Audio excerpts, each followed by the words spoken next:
Alors, Madame Juliette Waters, vous êtes la directrice principale de l'éducation pour l'organisme Kids Code Jeunesse. Oui. Quel était l'objectif principal de votre programme Coder, créer et éduquer lors de ses débuts en novembre 2017?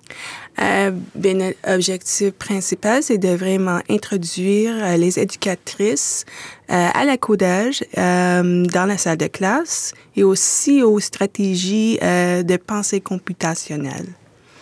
Puis, votre programme vise à mieux outiller les jeunes à devenir, là, et je le cite, des créateurs plutôt que des consommateurs de leur monde numérique. Qu'est-ce que vous entendez exactement par là?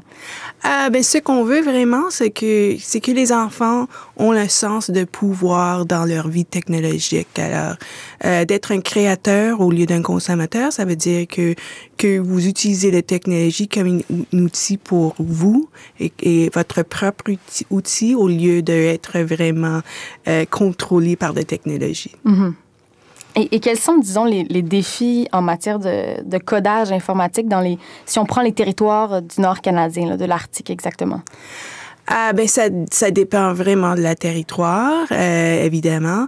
Comme à Nunavut, où on était le mois dernier, le défi est surtout l'absence de la sans-fil. Ils n'ont vraiment pas un réseau assez fort pour faire la même chose que les étudiants dans le Sud peuvent faire. Dans les autres territoires, je dirais comme Yellowknife, on a vu un petit peu comme une économie qui est un petit peu moins stable, peut-être.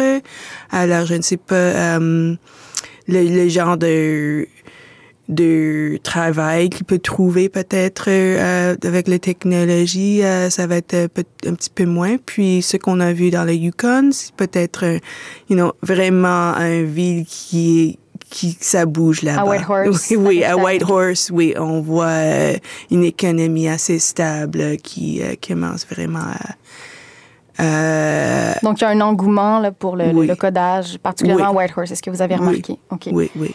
Est-ce que vous trouvez que l'enseignement de l'informatique dans les écoles est optimal en ce moment? Non. Pourquoi?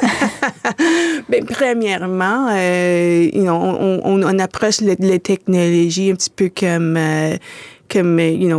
vraiment juste comprendre comment utiliser les logiciels. Le but de notre organisme, c'est vraiment de comprendre la programmation, la logique de la programmation, et mieux comprendre comment ça fonctionne, les technologies, les réseaux et toute la vie digitale de l'enfant. Alors, ça commence je trouve que on voit que les ministères d'éducation maintenant de plus en plus voient l'importance de ça, mais ça bouge lentement. Lentement. Okay. Oui. Puis vous insistez beaucoup sur l'intégration donc du codage à d'autres matières scolaires. Comment est-ce qu'on fait ça concrètement? Un exemple, un langage qu'on utilise souvent, c'est Scratch. C'est un langage qui a été créé à MIT, l'Institut Massachusetts Technology Institute. Oui. Puis ça, c'est un langage qui permet à les enfants de faire des animations. Alors, ils peuvent faire des animations, ils peuvent faire des jeux de vidéo, ils peuvent faire des choses. Ils peuvent faire des genres de choses qu'ils utilisent à la maison. Dans la vie quotidienne. Oui, dans la vie quotidienne. Alors, comme ça, on peut faire ça dans une classe d'art. On peut aussi utiliser une chose qu'on a fait dans Code Créer Éduquer, c'est qu'on a donné 90 000 microbits. Ce sont des petits ordinateurs très, très petits que les enfants peuvent programmer avec un accéléromètre pour faire un pédomètre. OK, alors ils peuvent utiliser ça dans leur classe d'éducation physique pour stimuler les activités. OK. Puis là, disons, quel serait, ça fait 18 mois que vous orchestrez ce programme, quelles seraient vos attentes pour la suite de ce programme Coder, Créer, Éduquer? Nos attentes, c'est de vraiment travailler beaucoup plus avec les ministères d'éducation et les ministères d'innovation à le niveau provincial. Et territorial. Oui. Pour vraiment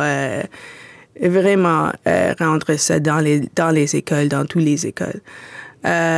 Puis on attend aussi, on espère que le gouvernement fédéral va continuer cette initiative. Ça va prendre beaucoup plus que 18 mois, vraiment, pour enseigner la codage à tous les enfants et toutes les éducatrices dans le Canada. Donc, ce sera à surveiller pour les prochains mois. Oui, oui. Merci. OK, merci.